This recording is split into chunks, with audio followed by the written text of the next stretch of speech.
Three-man booth, pre-Super Bowl LVI week. I'm Dan Salem with Phil and Bud. We got the whole team placed. We're going to make our Super Bowl picks. We are going to avoid the untouchable topics with Tom Brady and Brian Flores. How are you guys doing? You ready for Super Bowl week here in LA? Why aren't you go? How much are your tickets going to be? Where are you sitting? Oh, I could sell tickets to my couch. So you'd like be in LA, but not at the game. I'm not going to be attending, but I will be rooting for the Rams. I'm one of that like 1% that's rooting for the Rams and not the Bengals. Phil, you're rooting for the Rams because you put money on them, but you're rooting for the Rams because you picked them to win before the season. So we're three of that 1% that are rooting for the Rams. My winning tickets on my shelf behind me. It's just waiting to be cashed. What Phil doesn't realize is that he has to give me some money because I was the one that told him to pick the Rams at the beginning of the year. So whatever, if he went a little bit has to come to me. Well, you snatched him at what, plus 700? I mean, it was a great grab at that point. I don't think they're obviously. How much did you put down? $20. Now I wish I put more down. Oh yeah. Well, so you bet $20, and if they win, how much do you win? $160. Now they're favored, so they won't be having. Yeah. Oh yeah. You're not touching what I got. I should have taken my skirt off and put more on, but that's okay. Well, let's do that. So the line is like, I think at most you can get 4.5 with Cincy. It's normally about giving up 4 with LA. I'll tell you what, 4 is a dangerous number. Very dangerous. Oh yeah, 4.5. Oh, these two teams have played so close the last few weeks. They've been field goal games, right? One of them got way down, came way back. The other got way up, but the other team came way back. I don't have any reason to think it won't be a field goal game. I don't know about you guys. I'm leaning towards taking the points. I mean, at this rate, the Super Bowl is going to go into overtime.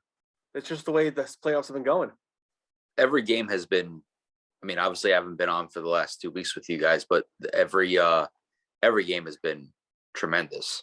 I want to take the Bengals with the points, but I don't actually think they're going to win the Super Bowl. What do you guys think? I'm still taking the Rams. I would lay the 4.5. I think that defense is too good. Ramsey. I'm still going to take the Rams because I picked them at the beginning of the year, but I wouldn't sleep on Cincinnati. I mean, their offense is explosive, and they can score points. Would you lay the 4.5 or not? That's the question. I don't know. It's tough. See, I can't see the Bengals actually winning the Super Bowl. Something about it just doesn't sit right with me, and I think the Rams are going to win, but they're not ready yet. They're not ready yet. You got a second-year quarterback. You got Jamar Chase is a rookie. T. Higgins is, I don't even know what he is. He's relatively young. Joe Mixon's the elder statesman of that entire team. He's what, 27? They're a great story. It just feels like this is as far as that story goes. I don't know why. I just think the Rams defense, I just think that rate with Darren Donald and Von Miller and Ramsey, I just think that defense is too good. Yeah. And you got Kupp and Beckham. Cam Akers is his Achilles is a magic healer. But I do think it's going to be a close game because they both have good defenses. What about the over/under? You guys got a feel on that? I think it's 48.5 points. 48.5. I remember. I feel like man. You know what it is?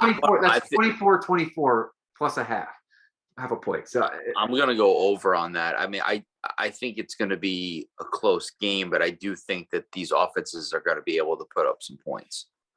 See, I think I would lean the under only because Super Bowls are usually not high scoring, and that first quarter a lot of times is 0-0. I don't know when we do the boxes, I love 0-0 for that first quarter because it's hit like 3 out of the last 5 years. They are generally low scoring games in the Super Bowl. And the Rams, I think, were 10-3 at half last weekend against the 49ers. I'm sealing like a similar game. The Cincinnati defense is really good. They stifled Mahomes for an entire half, which most teams can't claim to have done. Stafford makes a lot of mistakes. So that's a recipe for a low scoring game for me. Oh, Burrow gets sacked like no other. Didn't he get sacked 9 times and still managed to win that football game 2 weeks ago? It was crazy.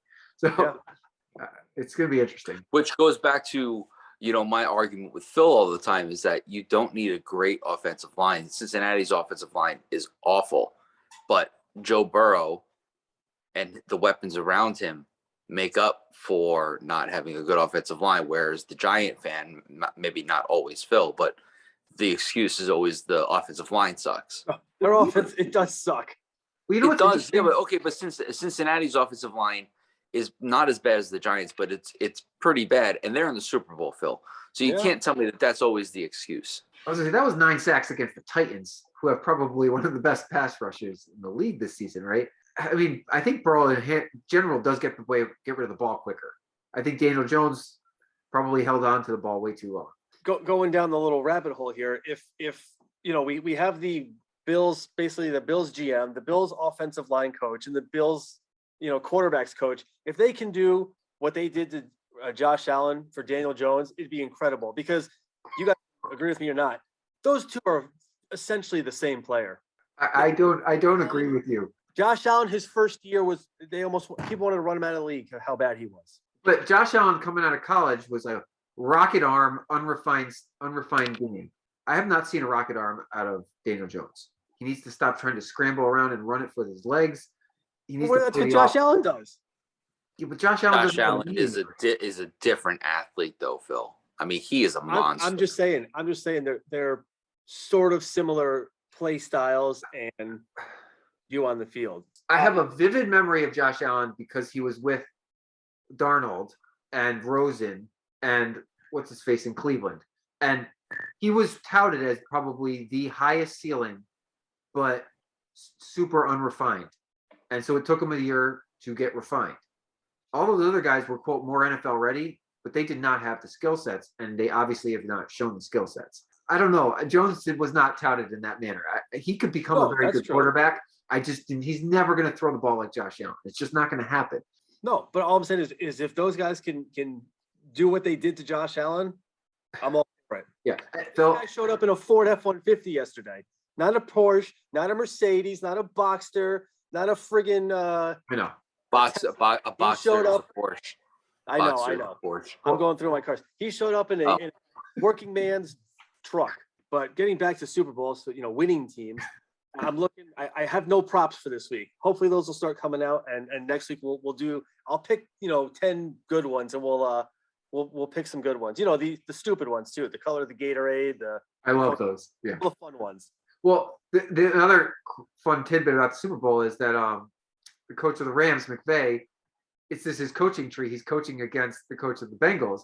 I think they're two youngest coaches to be in the Super Bowl ever. I think they're like 38, 36 years old, and the Bengals coached under McVay. So like, you got a McVay coach getting to the Super Bowl before a Belichick coach ever reached the Super Bowl. I think that was the point. And yet we're all 38, 39 years old, and we're sitting in our basements. You know who will never be in the Super Bowl ever again? Tom Brady. Good riddance, right, bud? Good riddance. Yeah, bye.